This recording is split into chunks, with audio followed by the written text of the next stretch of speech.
What is one rule that was implemented at your school or work that backfired horribly? I'm a programmer.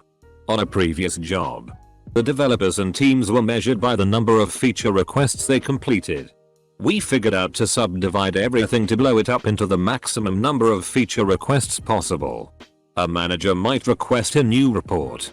We'd set up separate feature tickets for create button, make button blue, make button respond when clicked, implement business logic, display results in grid, allow sorting of grid, and so on. We'd subdivide a one-day task into 21-hour tasks. Management loved it. Our team looked 20 times as productive, despite deliberately slowing ourselves down with red tape. My high school told my senior class, "No senior pranks or none of you walk HA." Result: we didn't throw a prank. Instead, we threw biggest rager of the year on school property with the permission of the county sheriff as long as we took our bottles with us when we finished. The sheriff retired the next week. He was the real one. Aftermath. My old job had a draconian attendance policy in which if you were at a second late, you got a 1-stroke 2-point demerit. If you were an hour late, you got that same 1-stroke 2-point demerit. Demerits accrued. 3 equals verbal warning. 4 equals written. Either 5 or 6 was termination. In addition to making for some anxiety-filled employees that made dumb decisions to speed through snowstorms, it also meant if you got stuck in a traffic jam, you might as well just take your time, stop for gas, get breakfast, etc. Same place also had a similar policy that assured the plague spread through the whole place. Say you came to work at 7. By 9 AM you've got a fever and full-blown flu symptoms. If you clock out then, you get a whole point demerit. But if you sit there coughing and shivering and infecting your co-workers for another 2 hours, till your shift was half over, you only got a half-point demerit. An insane amount of time and hand-wringing went into my office's dress code policy. When the final draft was ultimately released, every department head had a valid reason why their staff should be exempted. So the policy wound up only affecting myself and the guy that insisted on making the policy. I violate this policy on a daily basis. When I was in kindergarten, during the morning announcements one day they came on and said, "And please no throwing snowballs. There is a chance you might accidentally get some rocks in them." You could see on the faces of all 20-some students the realization that OMG we could put rocks in them. I went to a private school for elementary, where uniforms were strict. If you didn't wear a belt you'd go to the principal's office and he would make you use a shoestring. Well, when he opened the drawer there was like 6 different colors and everybody thought it was really neat, so for a short period of time there was a bunch of kids coming to school with no belt so they could wear their lime green shoestring belt. I used to work for a production company that employed a lot of really skilled, award-winning editors. There were producers and executives and directors, but the real money makers, the people who really made the company, were the editors. So the company was basically centered around them. The executives would always order in food for the editors, and the editors would usually eat in their offices while doing their thing. One day the executives decided to cut paid lunches to save money. The editors all thought this was a dick move, so they'd go out for lunch and sometimes stay out for like 3 hours. There was nothing the company could do, really, because these editors were top of their game, and if Warner Brothers heard that the editor they always used had left, they might leave too. So the company couldn't do anything. They saved maybe $15 per person per day, but lost like 4 hours per person per day. My high school has a policy where you couldn't wear hats at school unless the school's mascot logo was on it. So a bunch of people just bought a patch of the logo and paper-clipped them to their hats. They made a new rule where we had to ask permission to use the restroom during lunch. We all coordinated and the whole cafeteria would raise their hands at once to request to go. They responded by sending us 2 at a time. We did this for a few days, then changed our procedure to everyone just getting up at once and going to the restroom without permission.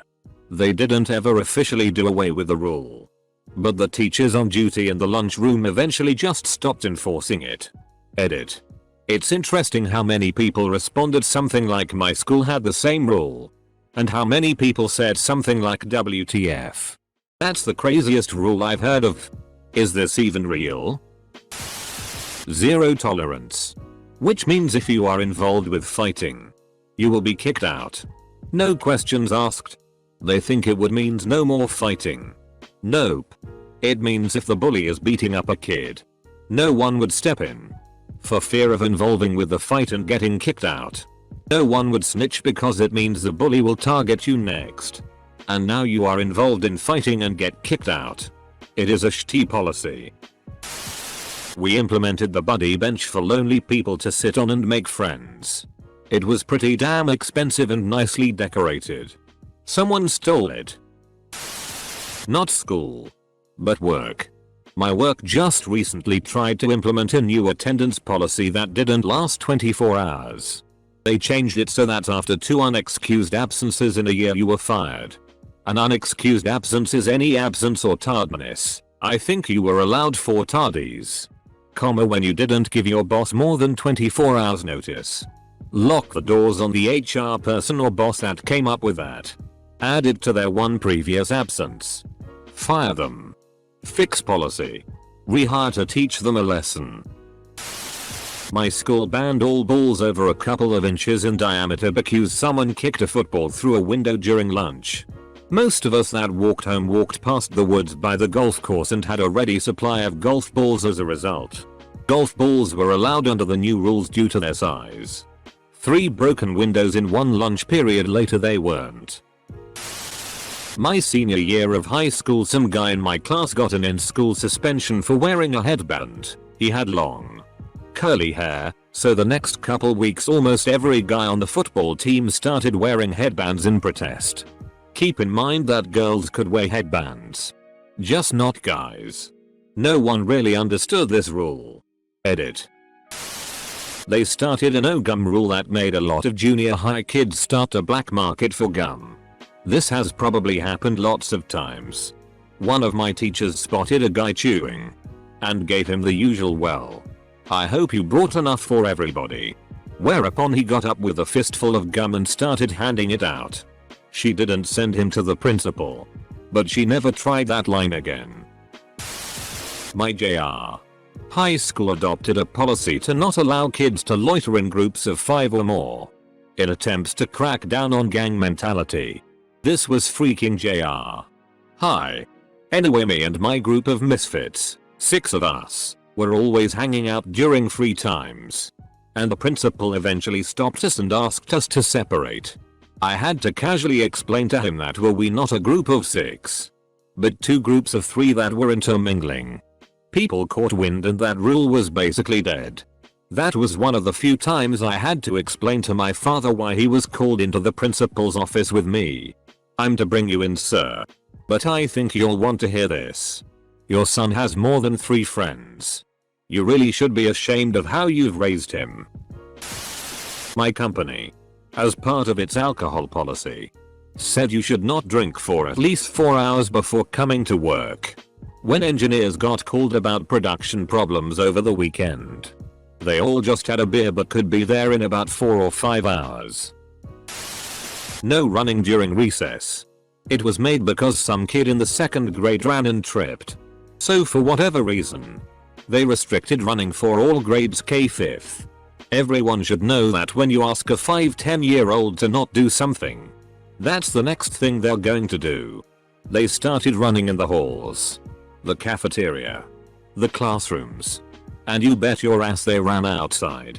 After a week, the teachers stopped enforcing it and everyone stopped caring. Edit.